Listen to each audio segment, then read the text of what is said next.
Physicians have to know a lot of information on a wide variety of topics, but when it comes to financial management, they're often left lacking. Welcome to ReachMD Book Club. I'm your host, Dr. John Russell. We're talking with James Hemphill, co-author of Pay Yourself First, a new book available on Amazon, a financial guide for doctors entering practice. Jim, welcome to the program. Thank you. Really glad to be here. So I've been teaching young physicians for a long time now, and it's something we talk about every spring is personal financial management. It's one of these things that I'm very surprised how little people know. Has that been your experience with young physicians? Physicians have to be so laser focused, and the time demands are such that two things. So the first thing is the time demands of fellowship residency. You don't have time to do other things. But there's also, unfortunately, an idea that I am so smart, I must be expert at everything.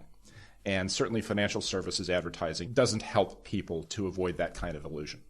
So how did you guys decide to write a book kind of targeting young physicians as opposed to kind of mid-career physicians, which it seems like more of the books seem to be targeted at more the 50-year-old than the 30-year-old? Yeah, absolutely. We did not set out to write this book. So we hired a woman to be director of marketing, hired her from the Heart Association. Catherine Kaiser, her father is head of a medical school. Her brother is a physician family going back several generations. Mm-hmm. And she went out to the med schools and said, hey, do you have any 55-year-old physicians with $2 million that we could help with their money? And the director said, remarkably, you're not the first person to ask us that question. And frankly, that's not who needs the help. The folks who need the help are residents and fellows. They're about to start practice. They don't have a clue. What do you have for them? And we had to say, really, gosh, we don't have a practice model that helps with those folks. And they said, well, why don't you go away and come back when you do? And so we sat around the table, and Catherine said, we really do need a solution. My father tells me the same thing. We need a solution. So we decided to write a book. And we just started having the conversations and interviewing people from my alma mater who were in med school and who had recently gotten out. And we said, there's really a need here, and there really isn't a model of how to serve these folks and how to educate these folks. So that's what we set out to do. And I don't think there's a minute in medical school education really set aside for this. And I think maybe there's an hour or two, maybe in some of the residency programs that are a little more forward thinking. But for the most part, this isn't something where there's a whole lot of information for young doctors. So, and you've been doing this 20-some years, I would imagine? 30-some years, almost 40. What's the number one mistake you think that young physician who sits across from you for the first time is making? So the first thing they don't understand is what their net income is. So you go from the income level at residency into a practicing income. Your income goes up by 200 or 300%, in some cases by almost 1,000%. Mm-hmm. They think they have more money than they have. But then in terms of what they do with that money, the one huge mistake and almost irrecoverable mistake is buying too much house. And I think that's really funny is there's all those calculators you can go online and how much house can you afford?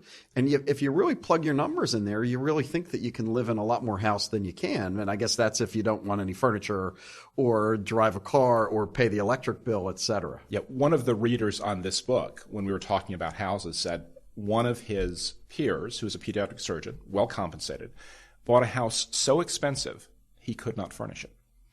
And that's really this kind of craziness. And I think that sometimes that, these young physicians really need that kind of parental, that mother figure to pull them aside and say, just can you live a little more modestly to start with till you really kind of figure out. But I think there's a sense of denial, and having worked around young physicians for so long, they've eaten enough ramen noodles and hot dogs that they suddenly want to eat something that tastes a little better and go to a nicer restaurant and do that. So psychologically, no other high intelligence, high income professional has deferred gratification like a young doctor. You have an engineer who comes out at 22 or 23. You have the MBA who works for 2 years, has the MBA at 26 or 27. You could be a cardiothoracic surgeon coming out at 36. Yeah. And you've never had an adequate paycheck, certainly not anything remotely compensating for the amount of time.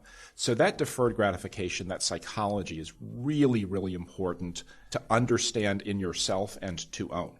And also, I think one of the things at least in the United States, there's often these things that are these badges of honor that I've suddenly arrived and I have this fancy car and I have this fancy this and fancy that. And I think probably some of those fancy things probably cost a lot of money, I would imagine. And something to think about is the real estate industry that gives you that your income, here's how much you can afford, they're the people selling you the houses. And what happens typically is the physician comes out, finds a real estate agent, looks at that number, and says, okay, let me start here and work up. And the reality is we have very low interest rates right now. So the cost of buying the house is lower than you think it is. The cost of upkeep is not. The cost of upkeep that's going to go up with inflation. It's just brutal. Big houses need big roof repairs, I would imagine. Big roof repairs, nice landscaping, and also you're in the big house, and what do you have in the driveway? What does your neighbor have in the driveway? Where do your kids go to school? Do the neighbors go to a private school? Does everybody else belong to a country club? And if you live in sort of the house below your means where nobody's really sure what you do, you're going to be in a much better position to build net worth. There was a line from David Copperfield. It was, annual income, 20 pounds, annual expenditures, 19 pounds, results happiness. And the opposite was results misery. Absolutely. And so it goes back to the time of Dickens. So if you were sitting across from that 30-some-year-old, young 30 physician who was starting out, where would you have them start?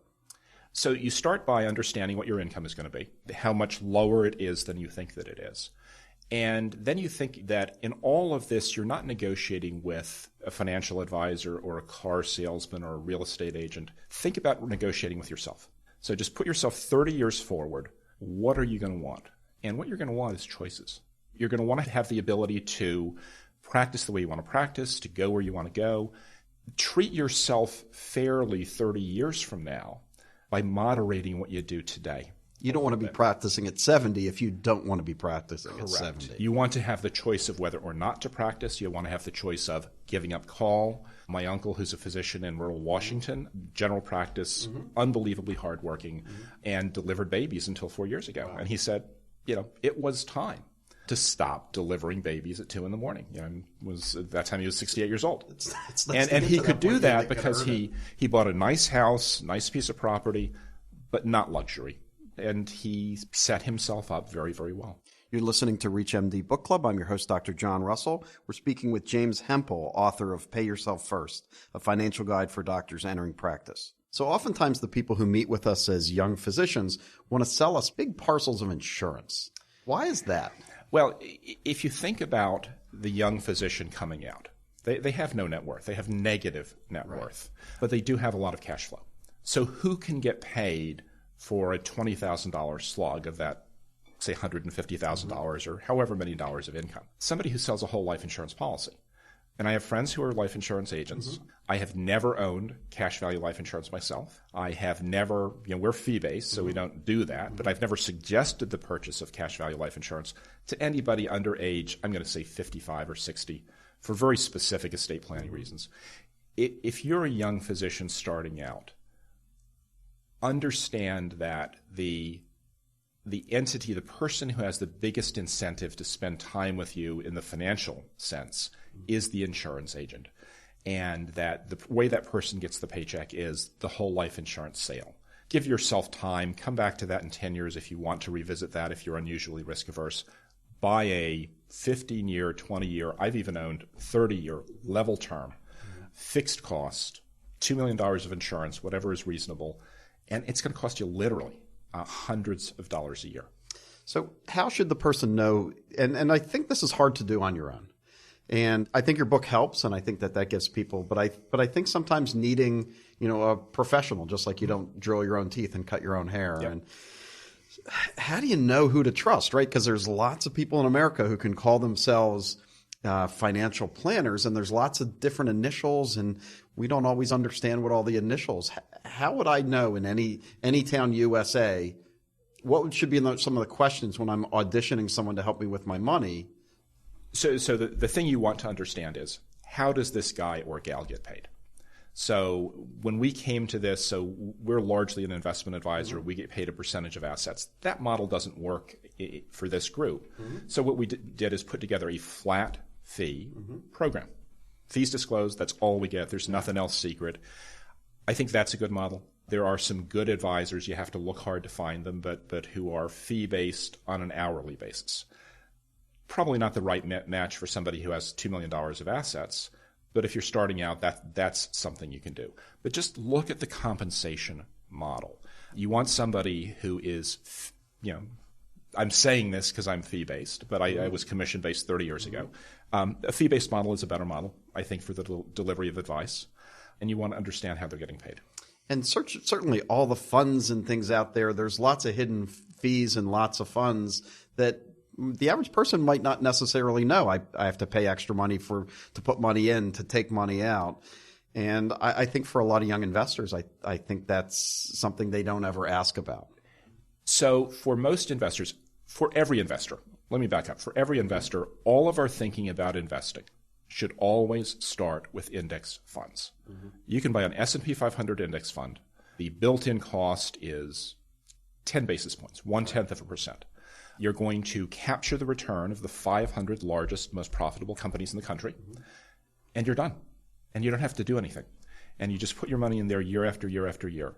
Now, if you're 5 years, 10 years into practice, if you've paid off your medical school loans, if you've accumulated a couple $100,000, maybe you want to have a conversation about something more interesting in terms of investing. But it's real hard to go wrong with just starting off indexing, or start off with a target date fund. So if you're going to retire in 2050, buy a fund maturing in 2055 because doctors work longer. And I thought that was very interesting because oftentimes we're kind of pushed towards these retirement age thing. And you did mention to go 5 or 10 years beyond because we're probably going to be healthier and things like that. So my grandparents, and I love the part in the book you talked about. So my grandparents would get some money and they would pay all their bills. And if they had some money left, maybe it went on a vacation, and that's paying themselves last, right? Yep.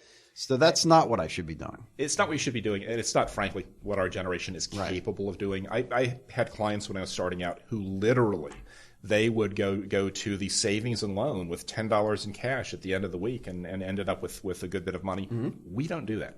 We are a consumer society. So the way to structure it is everything can be done by electronic funds transfer these days. You can take your paycheck and say, I want this much in this bank and this much in the other bank. What we think is best practice is you start by figuring out so the first thing you do is you maximize your pre-tax savings through your employer, 401k, 403b, 401a. Mm-hmm. After that, you figure out how much do I need to save. You're probably going to want to push the repayment of your student loans first, and the reason is simply they're not deductible. And the rates right now might be, say, 6.9%. Sometimes you can get a consolidation loan. That's great if you can do that. But just set up an account that is essentially your savings account. Direct a portion of your paycheck to that account, and then have money come out of that automatically to pay your student loan, but also to prepay additional principal. If you have high-rate credit cards, sometimes we see that for young physicians starting out, pay those off first. If you have a loan to a family member, pay that off first. But have it so all of it is automatic, so you never see the dollar. And then whatever you have left in your checking account, you'll know that you can spend that and be confident that it's a responsible thing to do. And I know at the end of the book you talk about 7 strategies. If there was one of those strategies that we didn't talk about already, is there one thing that we haven't covered that you'd like the young physician out there listening to have them do? Yeah, I'm going to say something that is going to sound very non-financial, which is choose your friends wisely. We've had physicians where all of their friends are other physicians or hedge fund managers or just really, really high net worth, high income. And they're on the treadmill. And then we have, I think about the cardiologist with a national reputation who's literally driving a 15-year-old Honda Civic, has a beautiful house, owns a shore house, bought it very late in life, bought it during the financial crisis. And his friends are, the photographer, the poet, really interesting people, really smart people, really accomplished people, some of them high income and some not. So they're all intellectual peers, but none of them are into financial display. So that's a really good plan. So Jim Hemphill, a wonderful book, Pay Yourself First, a financial guide for doctors entering practice. I would really recommend it. You can read it on a plane flight, available via Amazon. Just a wonderful place for starting. Jim, thank you so much for being on the show. Thank you so much. Really a pleasure.